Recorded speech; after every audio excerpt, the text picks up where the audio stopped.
Hello, everyone. My name is Marisa. I'm from Give Philippines. Today we have here Mami Pam. Mami Pam is the mother of Toby.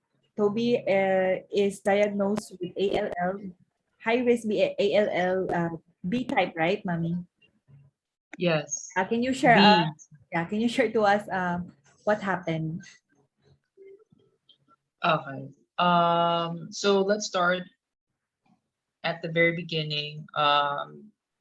Toby was diagnosed when he was just 2 years old. What we thought was dengue was actually leukemia. So he first presented with many bruises in his legs, and he had on and off fever for weeks. And then we noticed that he lost appetite, and then his lips were blistering. So Mhm. those were the signs that we saw at the beginning. So as soon as we found out about his diagnosis, we um, started chemo right away, and then uh, just about a month of intensive chemo, which is induction. Uh, Toby suffered an infection in his left foot. Mhm. They called it a necrotizing fasciitis, but I'm not sure what that means. But basically, what happened was a bacteria called Klebsiella, which is very aggressive, uh, ate. It looked like it was a flesh-eating bacteria because it ate up his foot. Mhm. It happened in a matter of hours actually kasi ganun kabilis yung infection. So starting from the foot, it went up to the leg, and good thing it didn't reach the thigh, but it almost went there. So he spent um, several months in the hospital for debridement. They had to scrape off the uh, necrotic tissue from his foot and leg uh, before they could discharge him and start chemo again. Well, I actually, when it was a little better, they started chemo right away. Okay. But he spent a lot of uh, months in the hospital, in and out of the operation room because they had to really scrape off the necrotic tissue from the leg. Mhm. So that was really a traumatic experience for the family because it was really a painful experience for Toby. Mhm.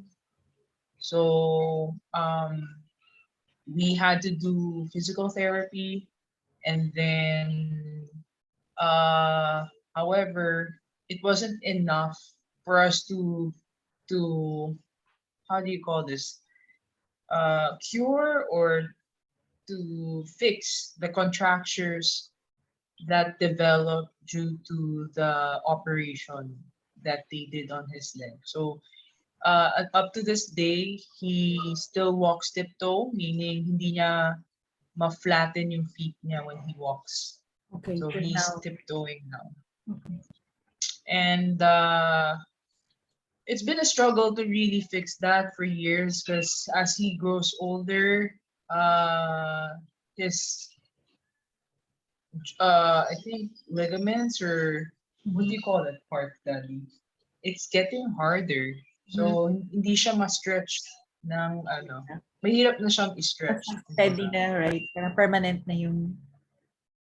Hopefully not, but now since he relapsed, Mhm. we really couldn't focus on that anymore. We had to prioritize his chemo. He Mhm. relapsed after finishing the course of his first chemotherapy, his first chemo protocol, which lasted for 3 years. So we ended from September 2016. We ended chemo by November 2019, Mhm. or December 2019, around that time. And just a few months after, probably around March to April, we noticed that he developed uh, an enlarged testicle on the left. Mhm. So we found out that there were blast cells there hiding. So yeah, that's his first relapse. They had to surgically remove the egg, the left egg. They had to perform an orchiectomy Mhm. so that to get rid of the blast cells. And then later on, just a couple of months after that, probably around August 2020, um, they confirmed that he relapsed in the bone marrow. Okay. Ooh, so after that, we started with another chemo protocol with our last doctor. Mhm. So it's a standard protocol. They call it a standard protocol now. Uh, so we were doing that until May 2021. We were almost, I guess, we're nearing the end of that protocol. Um, but around May of 2021, we noticed that the CBC is high. It was high at 92, I think. And then that was then that our doctor deemed Toby to be unresponsive to chemo, or and then it was confirmed also like a couple of weeks after that CBC result showing the high WBC that he already relapsed in his bone marrow once again. Mhm. So now that this time it's the third relapse.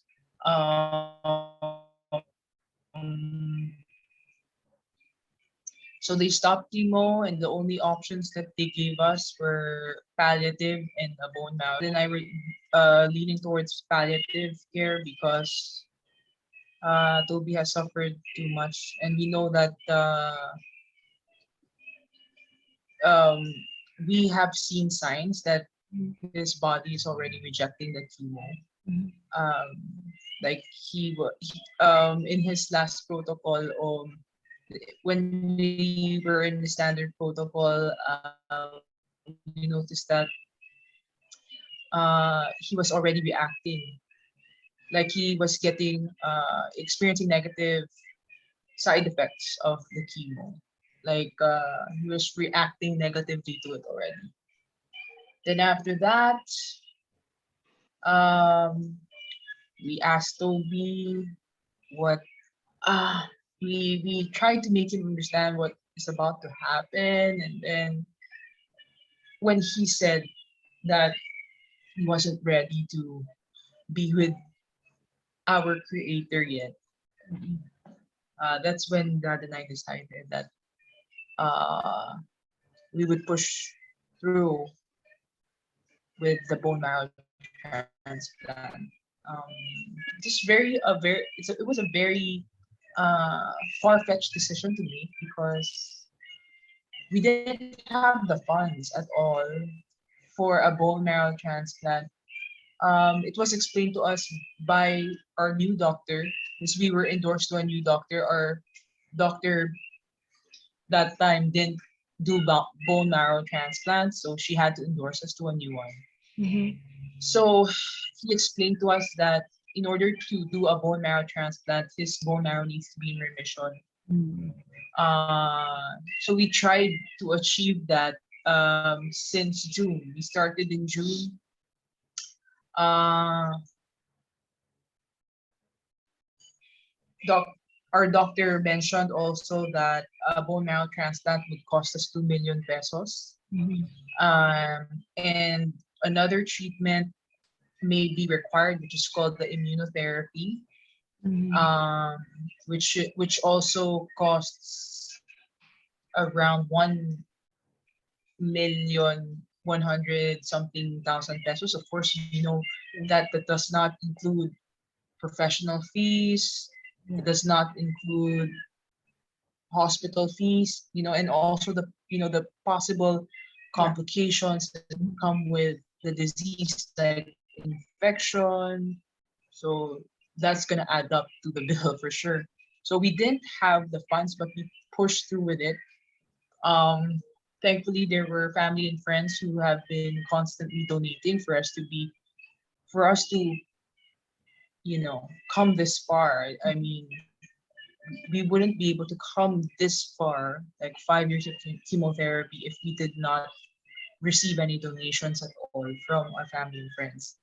However, you know, we're not getting enough reach with our Facebook page or social media accounts. It's We notice that it's just circulating among our family and friends. We're hoping that it would, you know, uh, reach a different group of people, but we we didn't get enough luck Mhm. um, doing that. So now let me explain what happened with the bone marrow transplant journey. We started in June.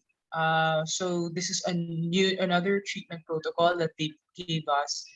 Um, it was still chemo, Mhm. but there were new drugs added into the schedule, Mhm. which most likely helped in bringing down the blast cells in his body.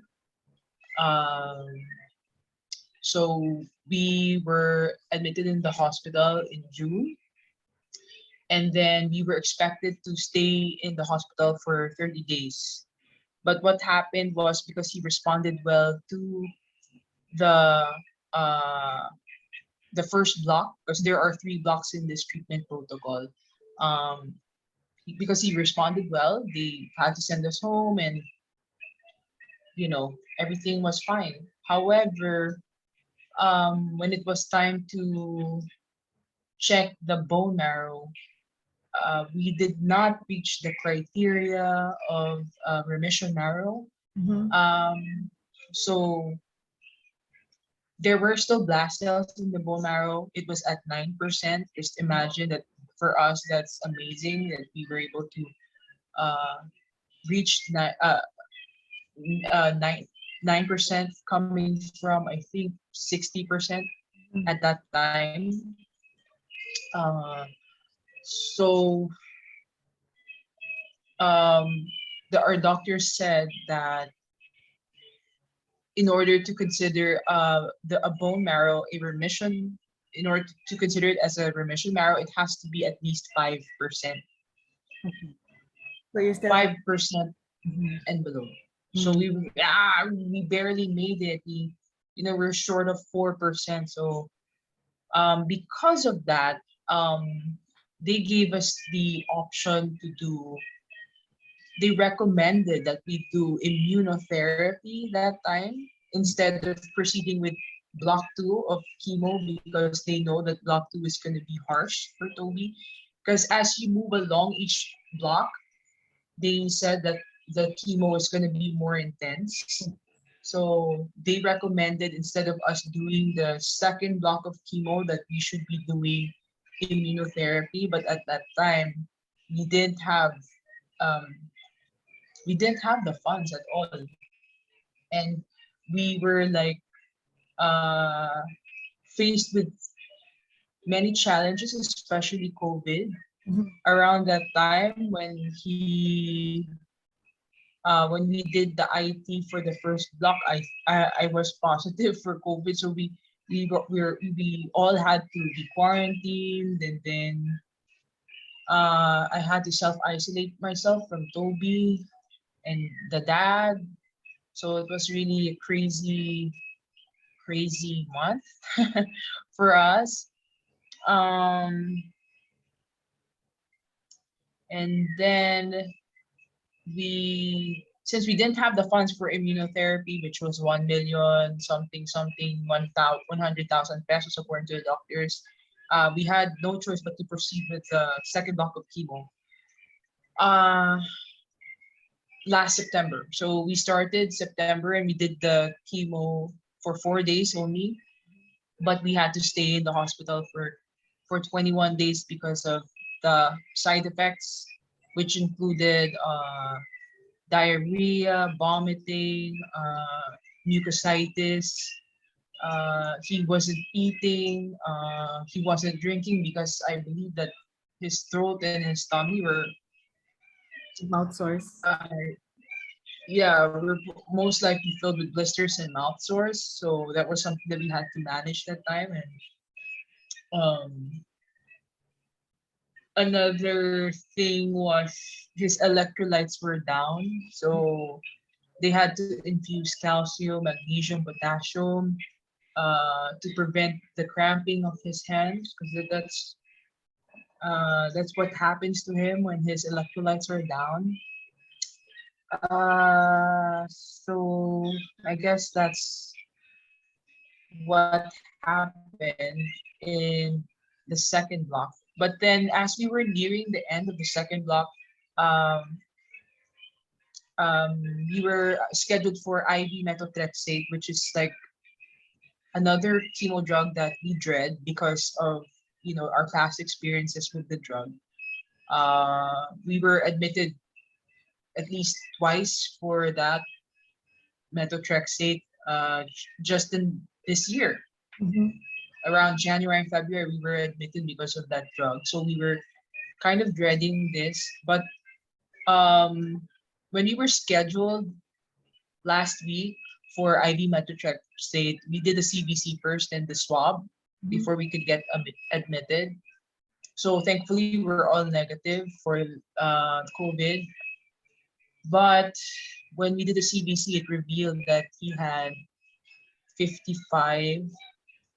His WBC count is at 55. Mhm. And then when we saw that, of course, to me and dad, it was indicative of a relapse. But so we asked the doctors about it, and we asked if we should push through, if we should still push through with the admission despite that, or given that information. And then they still recommended that we proceed with the admission. Um, and then when they admitted us, they did another CBC. Um, from the WBC of 55, it went up to 77, and then the blast cells in his blood ballooned to 90%. So the doctors decided that there was no point in um, pushing through with the IV methotrexate or the chemo because it's not going to bring down the blast count anymore. They're saying that Toby is already resistant Okay. to the chemo. So that's where we are right now. And the doctors are currently treating a lot of things because they found that when we did the IT last Saturday, they discovered that he had early pneumonia.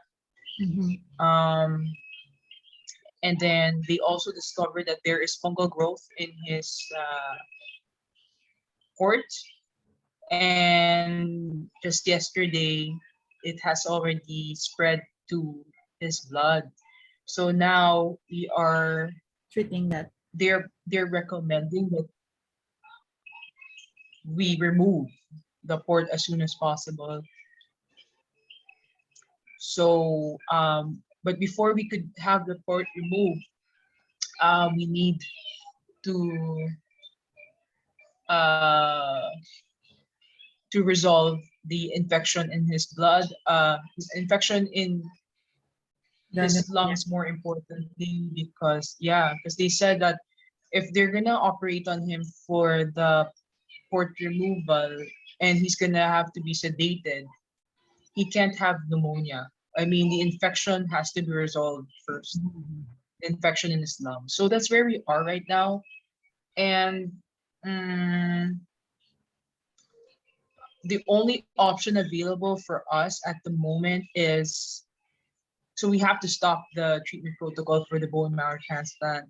The only option that they're giving us right now is a treatment protocol called flag edarubosin. This is very just harsh. It's a treatment protocol that's more intensive than the past protocol. So if you've been doing if you have experienced emo, you've seen it and its harsh effects for the past 5 years. If they say it's gonna be harsh, it's gonna be more destructive than the past uh treatment protocols, then it's really gonna destroy your child's body. So dad and I are now put in a very difficult position to decide whether we should push through with this treatment protocol or yeah, Okay, ma'am. I think you have some checkup. doctors. Mm-mm. Okay, ma'am. So givers, everybody, you heard mommy, and then the really, really long journey for Toby. So everybody, if this story touches your heart, please help this family so that they can continue whatever options there are, so that Toby can continue fighting, and then we pray that they will be able to Yeah. come up with something, and the doctors are, Yeah. be given wisdom and all the best for Toby and for the family so that they can be happy again. So please help them so that they can continue treatment, whatever available treatment there is, and then they won't have to worry about the finances and really do and what's best for Toby. So mommy, best, and oh, they're inserting. Yeah, they're inserting. Okay, okay, mommy, close with Actually, that. the problem that we have kasi